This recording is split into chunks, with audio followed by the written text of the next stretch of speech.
tous, bienvenue dans ce troisième épisode de la série spéciale Semaine de la qualité de vie au travail. Nous sommes aujourd'hui à Bordeaux, qui est première dans notre classement des villes où il fait le bon travailler. Nous allons aujourd'hui découvrir de nouvelles entreprises et de nouvelles pratiques. On est parti, on va découvrir ça ensemble. Nous voici donc chez Cultura. Bonjour Mathieu. Bonjour. Merci pour votre accueil. Est-ce que vous pouvez vous présenter et nous présenter l'entreprise, s'il vous plaît? Avec plaisir. Donc Mathieu Moura, je suis le DRH de Cultura, 46 ans, depuis 12 ans dans l'entreprise, et donc vous êtes au siège de Cultura, au siège de Mérignac. Cultura, c'est aujourd'hui 100 magasins spécialisés dans la distribution de produits autour, de produits et services autour des activités culturelles. D'accord, merci beaucoup. Est-ce que vous pouvez me dire pourquoi vous avez débuté la démarche Great Place to Work? Quelle était la volonté, le processus de vouloir faire participer les collaborateurs à cette enquête? Alors ça, c'est quelque chose qui remonte à assez loin. Avant Great Place to Work, on a toujours eu l'habitude de donner la parole aux collaborateurs et d'essayer de mesurer effectivement la façon dont ils vivaient l'expérience collaborateur chez Cultura. Et on s'est dit, c'est vachement bien, mais Great Place to Work pourrait nous permettre en même temps de venir un peu nous benchmarker par rapport à d'autres entreprises qui, elles aussi, s'intéressent à l'expérience collaborateur. D'accord. Et donc du coup, on va aller découvrir une des bonnes pratiques chez Cultura, mais on va aller dans un autre espace. Est-ce que tu peux nous en dire un peu plus? Je vous amène à l'accueil du lab, où vous allez voir effectivement quelques réalisations de nos collaborateurs. Super, alors on se retrouve là-bas. Nous voici donc dans ce petit espace d'accueil. Qu'est-ce que vous pouvez nous dire sur ces œuvres, on va dire? Alors, ça, c'est un des endroits que je préfère au niveau du lab. C'est l'endroit, l'accueil du siège, où on met en avant les réalisations des passeurs de culture. Les passeurs de culture, c'est les collaborateurs de Cultura. Et il y a un truc qui est assez magique chez Cultura, c'est qu'on a énormément de collaborateurs qui sont des auteurs, qui sont des musiciens, et on a même des créateurs de jeux de société. Donc là, tout ce que vous voyez, l'intégralité de ces œuvres, c'est des réalisations de collaboratrices, de collaborateurs. Et c'est assez dingue. Par exemple, ce livre-là, La carte des confins, de Marie Replin, a gagné un prix de livre jeunesse, et c'est une collaboratrice que vous pouvez croiser en magasin. D'accord. C'est complètement fou. D'accord. C'est génial. Et j'ai cru comprendre aussi, on va le voir juste après, on va visiter l'atelier chez Cultura. Est-ce que vous pouvez nous en dire un peu plus justement sur l'atelier et ce qu'on y fait, ce que les collaborateurs peuvent y faire?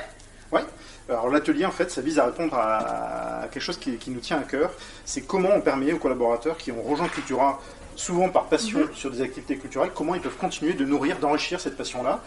Et on s'est dit, en magasin ils le vivent très facilement, et notamment via les ateliers où effectivement ils ont des accès privilégiés. Et on a eu aussi à cœur de le permettre aux collaborateurs qui sont ici au siège. Et donc l'atelier du lab vise à permettre à ces collaborateurs-là d'apprendre à faire de la guitare, du piano, de la peinture, de la couture.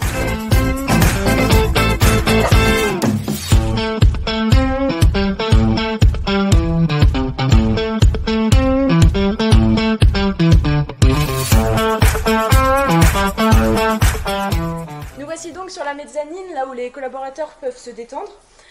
Pour conclure, j'aimerais le mot de la fin. Quel est le mot pour vous qui définit au mieux la culture d'entreprise chez Cultura? C'est pas facile, en un seul mot. Celui qui me viendrait à l'esprit assez naturellement, c'est le feedback, la culture du feedback. Chez Cultura, c'est juste essentiel.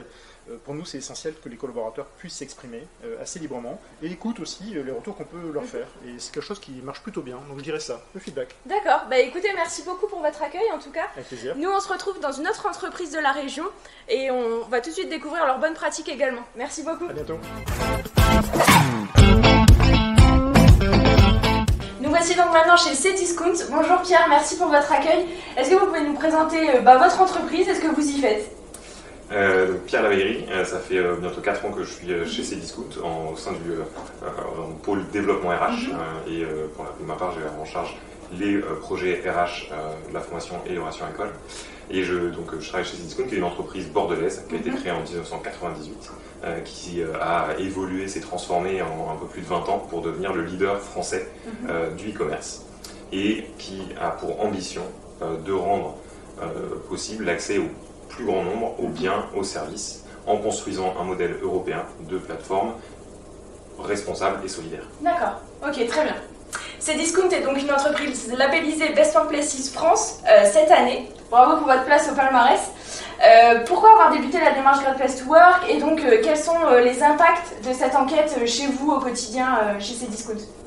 Alors on a décidé réalisé le projet Great Place to Work pour deux raisons. On avait envie de participer à ce projet qui est challengeant, de voir un petit peu justement comment on avait grandi au cours des 20 dernières années, comment on se positionnait en France par rapport à d'autres entreprises pour qui la qualité de vie au travail est importante, qui font attention à la qualité de vie au travail de leurs collaborateurs. Donc ce côté benchmark, avoir aussi la reconnaissance d'un label qui est connu de Great Place to Work, donc pour pouvoir aussi communiquer, nous, à des candidats, puisqu'on cherche à recruter dans notre entreprise. Donc cet aspect-là, et l'impact que ça a eu, alors évidemment, je dirais qu'il y en a deux. Le premier, c'est une certaine fierté, le fait d'être heureux d'avoir été certifié, et en plus de faire partie du palmarès Best Workplaces.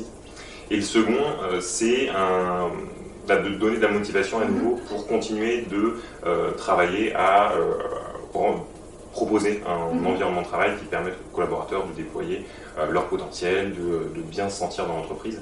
Et suite à Great Place to Work, on a pu identifier nos forces, nos axes d'amélioration et proposer un certain nombre d'actions. Donc notamment, on a revu notre accord télétravail, on a mis en place une plateforme d'intégration pour nos nouveaux entrants, on a également changé l'offre de formation pour l'enrichir pour nos managers, pour notre catalogue interne qui est aussi ouvert à tout le monde. Et c'est comme ça des différentes actions qu'on a mises en place et qu'on va continuer à mettre en place en 2022 et en 2023. C'est donc vraiment tout un processus, un cheminement pour vous d'évolution en termes de qualité et d'expérience collaborateur. Exactement, d'amélioration continue grâce à Great Place to Work. D'accord. Et maintenant, je vais vous poser la question que je pose à toutes les entreprises que je vais rencontrer sur ces petits épisodes spécial Semaine de la qualité de vie au travail. Quelle est, chez vous, la bonne pratique emblématique qui vous représente et qui fait de vous cette Best Workplaces, justement? Alors, c'est pas facile d'en choisir une, mais donc je prendrai une pratique que je trouve assez emblématique de la philosophie des engagements chez Cdiscount. D'accord. En l'occurrence, la Handy Team, qui est un groupe d'une dizaine de collaborateurs qui s'engagent auprès du service diversité et inclusion en faveur de l'emploi des personnes en situation de handicap dans l'entreprise. Et pourquoi est-ce que c'est pour moi symbolique de nos engagements chez Cdiscount? Parce qu'en fait, chez Cdiscount, on a un certain nombre de valeurs, d'engagements qui sont vraiment forts. Et donc qui sont portés par la direction, par toute la Cdiscount et ses filiales à travers des accords, des actions assez globales. Mais à côté de ça, on considère aussi que c'est de la responsabilité et du rôle de chacun de s'engager, et donc chacun a la possibilité au cours de l'année de s'engager à son niveau. Donc ça peut être à travers la Handy Team, ça peut être à travers la Green Team qui est plutôt axée RSE, ou une course solidaire, ou un atelier de sensibilisation. Et donc c'est comme ça, selon nous, qu'on fait avancer aussi les choses, qu'on fait vivre nos engagements, c'est à travers une politique macro et à travers des engagements personnels. D'accord, donc on fait vivre le collectif, mais en même temps on s'engage tous ensemble, c'est ça la philosophie chez Cdiscount, si je retiens bien. Et donc pour conclure, quel est selon vous le mot qui définit le mieux la culture d'entreprise chez Cdiscount? J'utilisais Nancy Sèche avec Inventez tout, révélez-vous, qui est vraiment la phrase qui résume notre marque employeur et la culture de l'entreprise. Donc cette capacité, quand on est chez Cdiscount, de s'inventer, de proposer des idées, d'innover, parce qu'on est dans un secteur en expansion, le e-commerce c'est vraiment un champ des possibles sans équivalence. Et en même temps se révélez-vous, parce que c'est important chez Cdiscount de pouvoir développer ses compétences, de pouvoir agir et grandir au sein d'un collectif d'experts en plus et de passionnés. Donc tous les collaborateurs chez Cdiscount ont la chance de pouvoir justement révéler leurs talents et d'innover. Je vous remercie beaucoup pour votre accueil, en tout cas ici chez Cdiscount. Nous on va découvrir un autre témoignage d'une autre entreprise de la région. C'est tout de suite après, on va découvrir ça ensemble.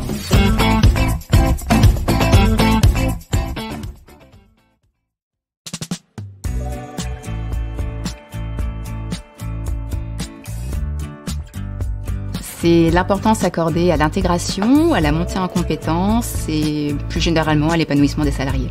Et ça passe par le partage de valeurs communes comme la bienveillance, la confiance, l'esprit d'équipe. Et tout ça, ça fait vraiment l'ADN de l'entreprise.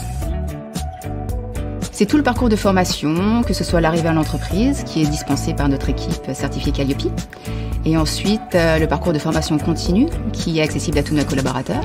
Ça se manifeste aussi par des activités de développement de cohésion, comme par exemple des groupes de projets composés de membres du siège ou des membres de notre réseau, ou aussi des épisodes de Vie ma vie 2 qui nous permettent de suivre un collaborateur sur une période de temps donnée et ça nous permet de découvrir les enjeux et les problématiques de chacun. Je pense à l'entente et à la cohésion que partagent nos équipes, mais aussi au soutien managérial que l'on reçoit, que ce soit au niveau des responsables de service ou même de la direction. Ici, on se sent écouté, considéré, et ça nous permet de devenir chacun acteur et partie prenante du bon déroulement des projets. Ça donne envie de s'impliquer. Ce qui fait que je me sens bien chez mon courtier énergie, c'est que c'est une entreprise très conviviale et axée sur la bienveillance envers les employés. Ici, les collaborateurs sont plus que des collaborateurs. On partage, on discute, on échange et tout ça, ça crée une dynamique de travail qui fait qu'on a des résultats, de bons résultats. Du coup, ça donne envie de continuer l'aventure.